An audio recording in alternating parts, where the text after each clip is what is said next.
Hey, hi, Assalamualaikum everyone, and welcome to the first class. Okay, so this is me, your Sir Shazwan. So I will be presenting our first topic for this week. So first chapter, the first thing that you need to know, basic principles of speech communication. So there are several principles of speech when you are speaking some.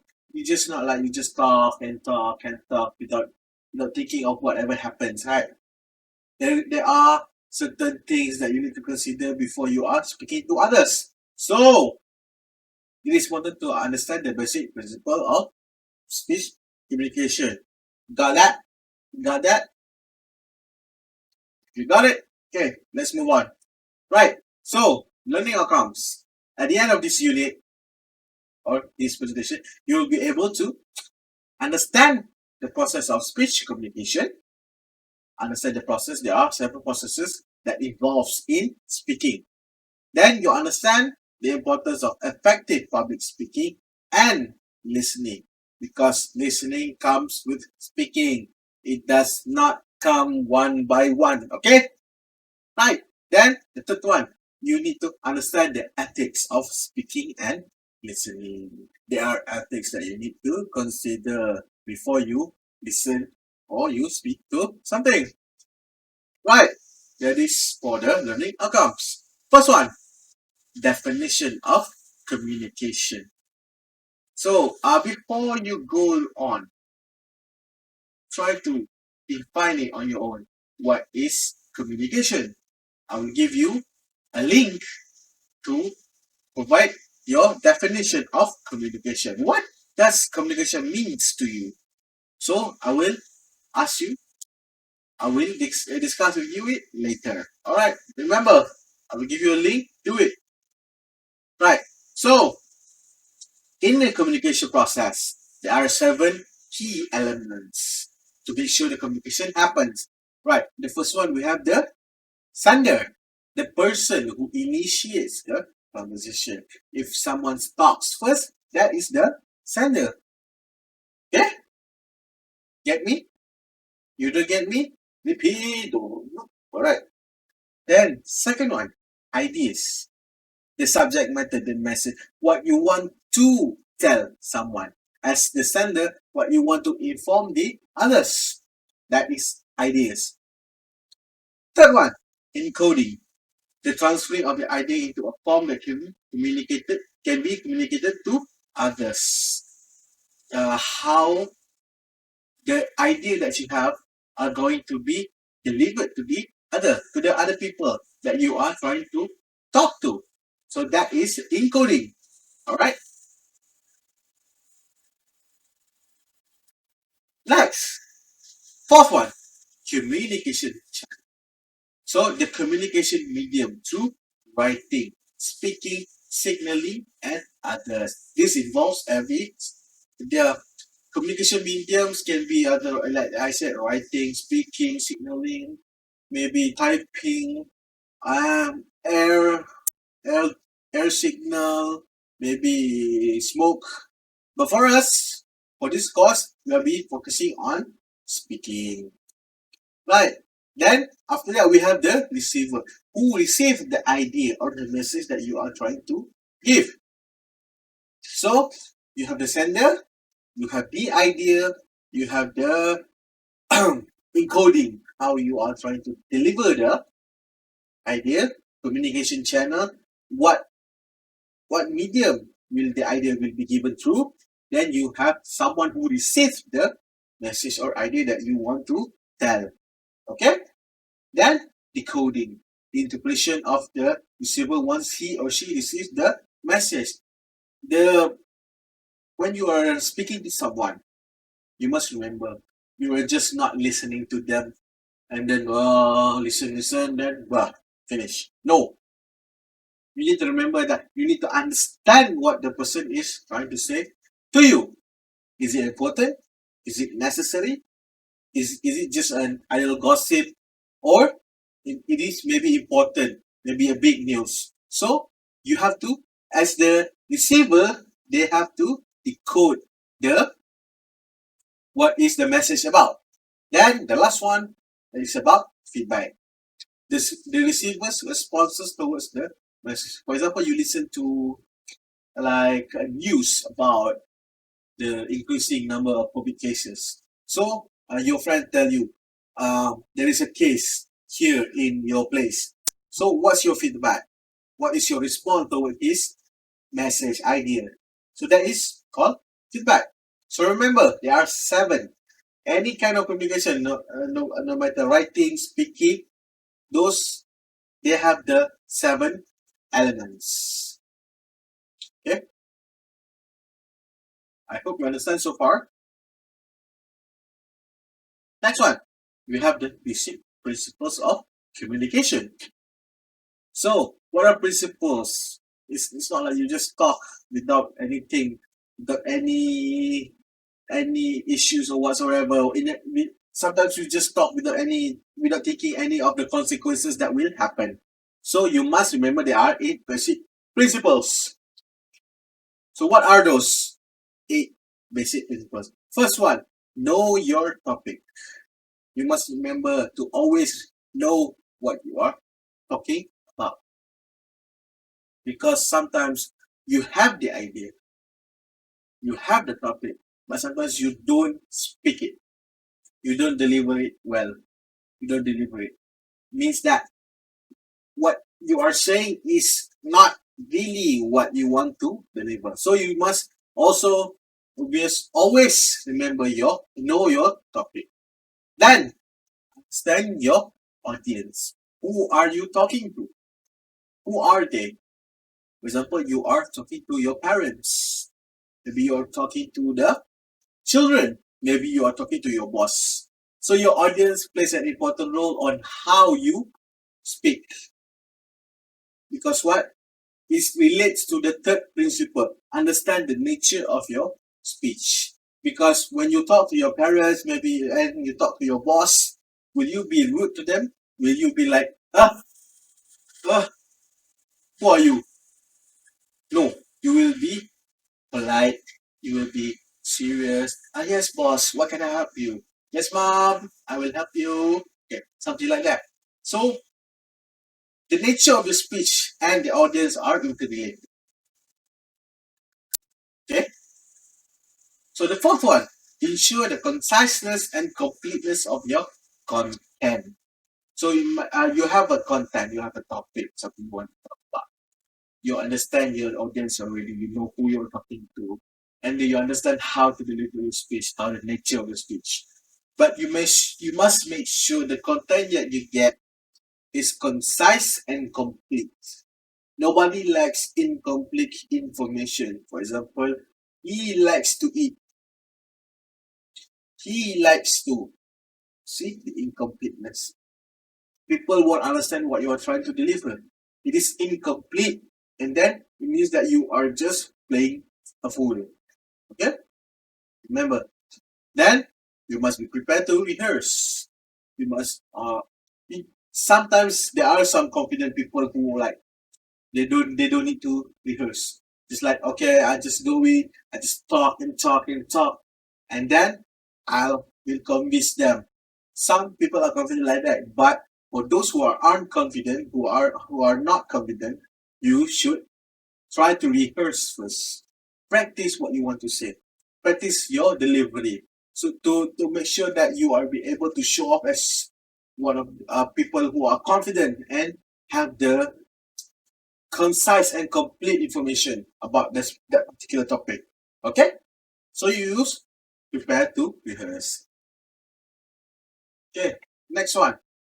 Understand your nervousness. It's okay to be nervous. Nobody is not nervous. Even prime ministers, okay. Even world leaders before they meet up with before they prepare their talk to a crowd, they present their speech in front of people. Everyone is nervous. It's not a problem, but you must understand it first. Being nervous is okay, but don't succumb to it. Don't be afraid of it. Try to overcome it with practice. That's why it's important to rehearse, so that after you rehearse, you will be less nervous.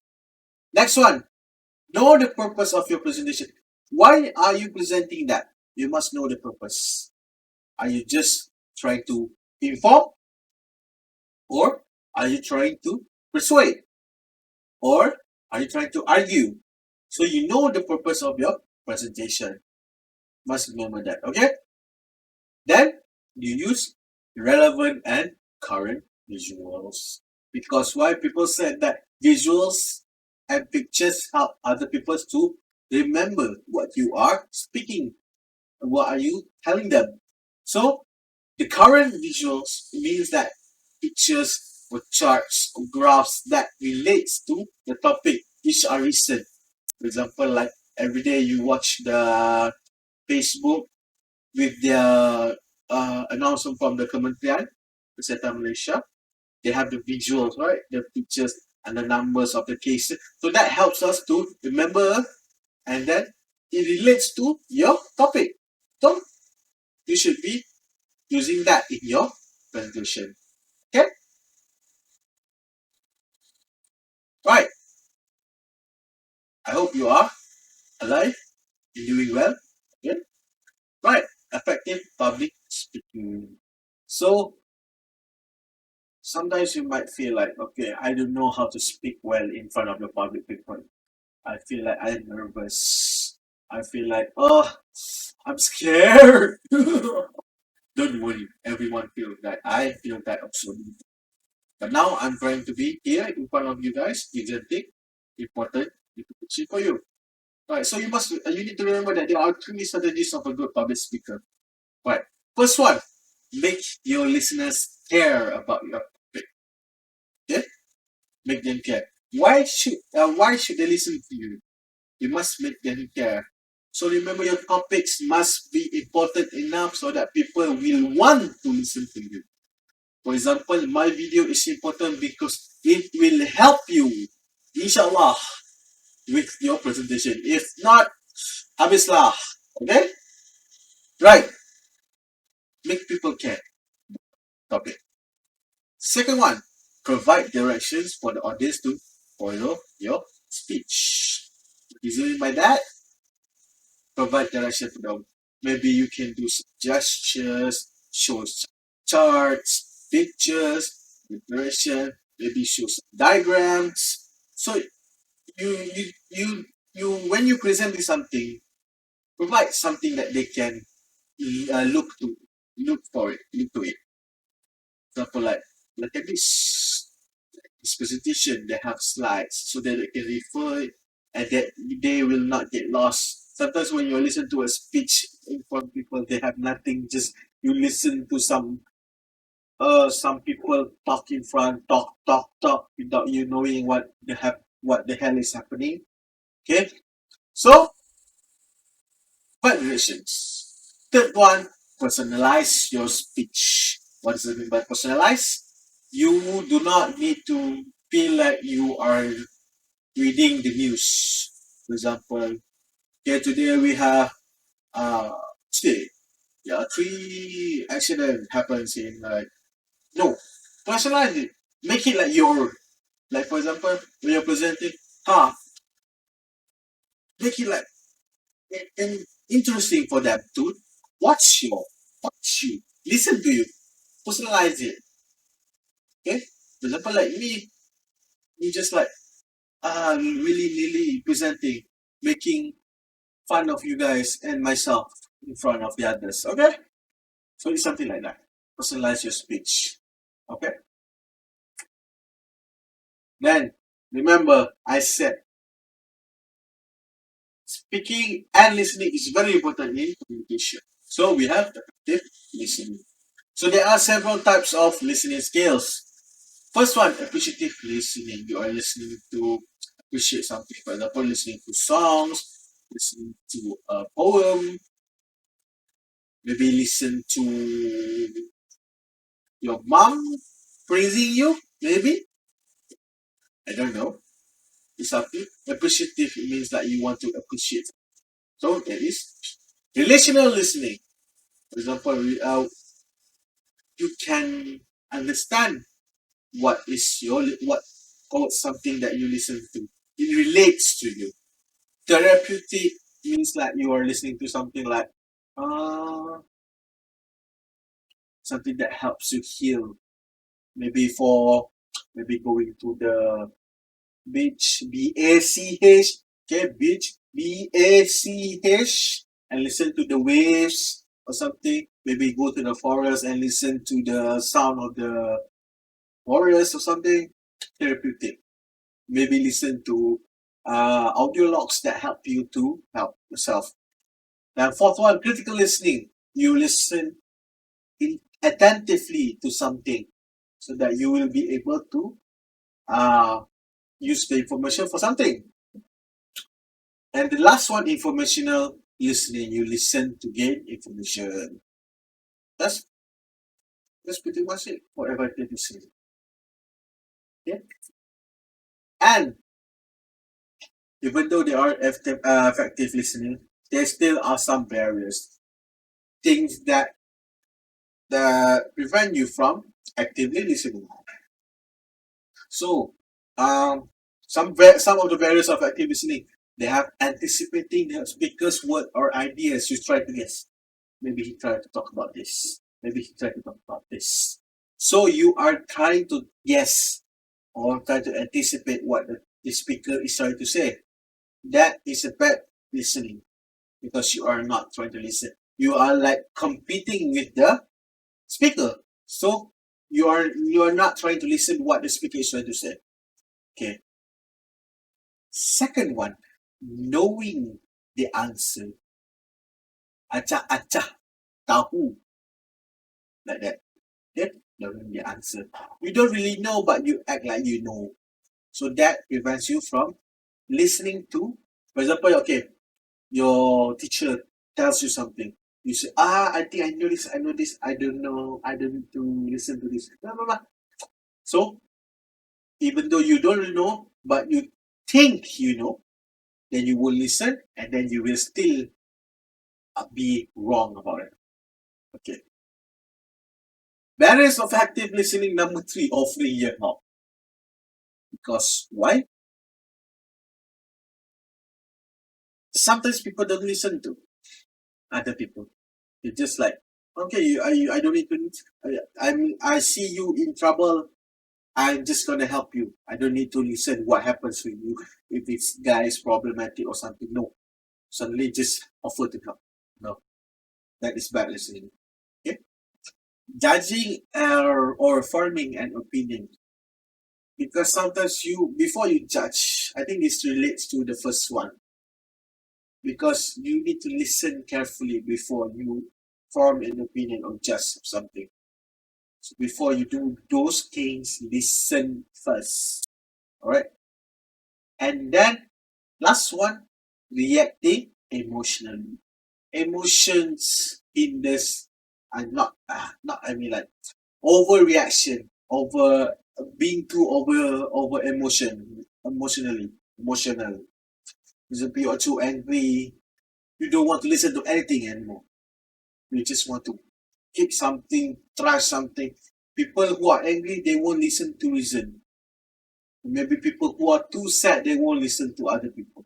So being too emotional, reacting to emotionally prevents you from listening well. Okay?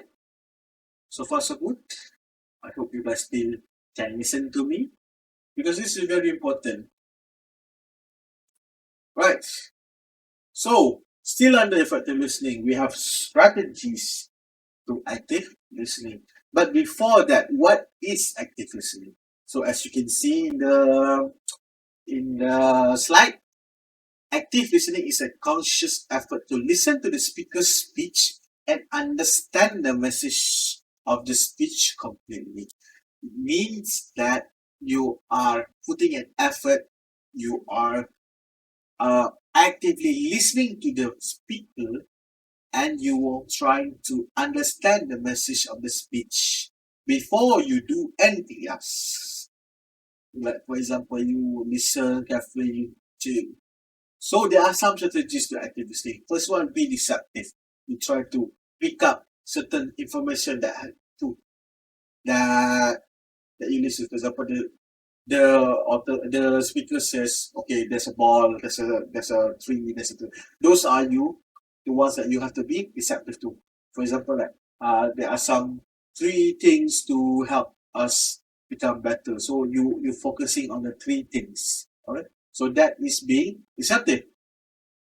Second one, identify and avoid distraction. For example, when you want to listen to something, but you might feel like your brother or little brother, little sister is disturbing you, then move into some other things. Move into your room to try to listen.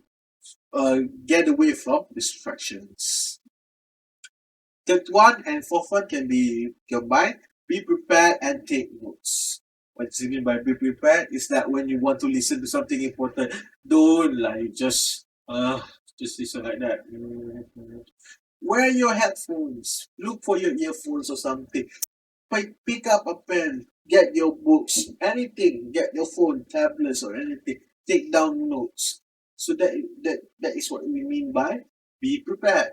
When you just listen to something, you just do listen, just standard listen, just normal listen. When you are actively listening to something, you must be prepared and take notes. Okay? Right.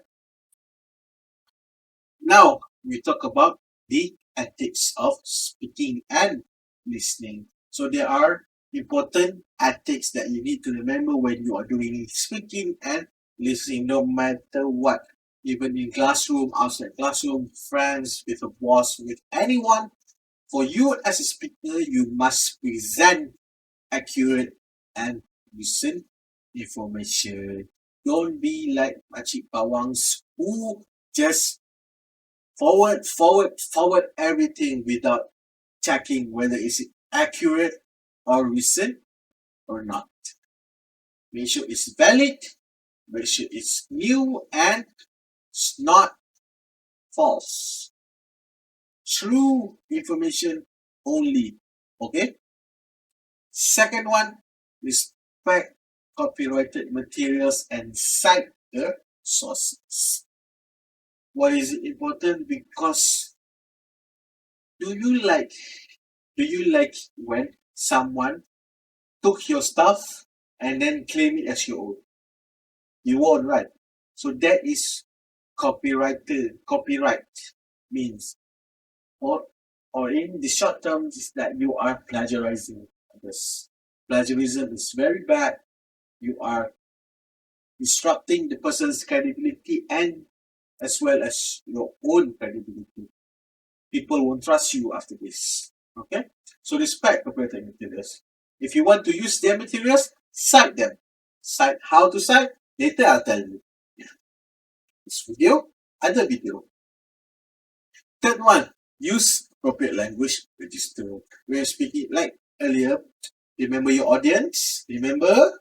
So you must use appropriate language register. For example, when you're talking to the audience, must be formal, must be accurate, must present yourself well. But when you are talking to your friends, maybe it can be just more casual. Okay? So use appropriate language register. Yes, for the listener, as the listener, you must give undivided attention to the speakers. What does it mean by that? When people talk to you, you listen. Okay? Listen.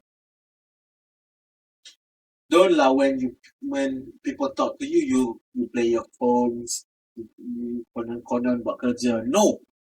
Try to give your attention, especially if it's your mother or parents, the father, maybe your boss. Give your attention to your boss. If not, you will be fired. Okay. Second, respect and accept diversity of opinions or viewpoints. This is very crucial. Seriously, very crucial. You have to try to respect. Respect is important, but try to accept diversity of opinion. People won't be having the same opinions as you. Maybe you like latte, he like cappuccino. Takkan you guys want to argue because of that? That is very stupid. So try to respect what he's trying. Maybe he support Chelsea, you support Man United. Chelsea, okay. So different have different likes, different opinion, different thoughts about something. So you are trying to accept it. You respect it. Even though you don't like them, don't like the thing that they like, try to respect it, okay? The third thing, take notes of the speaker's speech. What the speaker is trying to say. What is he or she is saying about? What is the problem stated? What is the topic they are trying to give you? Are they trying to persuade you? Are they trying to inform you or something? So you need to take notes. And ethics for speaker and listener. You must demonstrate sensitivity to cultural and religious differences. We are not trying to be racist anywhere. Racism is very bad. So you must be sensitive when you are talking to someone who are from different race. Take into consideration what might be offensive to them, might not. So we all can have a harmony country, a harmony within us. Okay. So there are some myth of speech communication. So people say some things, but it's not true. First one, everyone will know how nervous you are. No, not everyone will know, and that is why you must try to overcome it. Okay. Second one, nervousness is bad for you. Not necessarily. It can be good. It shows that you are human. Okay, no. Being too overconfident is bad as well. Okay. Third one, I am more nervous than anyone else. Maybe, but it might be. We might never know. But you need to try to be as presentable as others. Don't let your nervousness kick you down and make you present badly. Okay? Fourth one, I have great presentation slides. Don't be overconfident. Nobody have the best one. Maybe they have the others. Remember this. Even though you are good, there are someone better. Okay? Right. Fifth one, I don't have to practice my speech as I don't have time. Practice, try to practice. Anything, try to practice. You are not perfect. Even myself, even though I am learning this, I have learned this language before, I still have to practice it. Okay? Not everyone can be a public speaker. Wrong. Wrong. Everyone can be a public speaker. But you need, what I said, practice. Okay? The amount of practice you puts you into 3 categories. Bad, normal, good. If you don't practice, you'll be a bad public speaker. If you practice occasionally, you'll be a normal public speaker. If you practice a lot, you'll be a good public speaker. So everyone can be a public speaker. Just need to be confident, overcome your nervousness, practice. It takes years to become a great speaker. Maybe it takes years, but like I said, the practice helps. Okay? Alright. That will be all for this lesson. I hope you understand about the speech communication process, the effectiveness pula. We have the processes of speech communication. We have the ethics of speaking and listening. We have active listening. We have the medium and everything else. So for this, I have a few activities that will give you in the Google Classroom. Please try to do it, and then see you soon. Bye bye.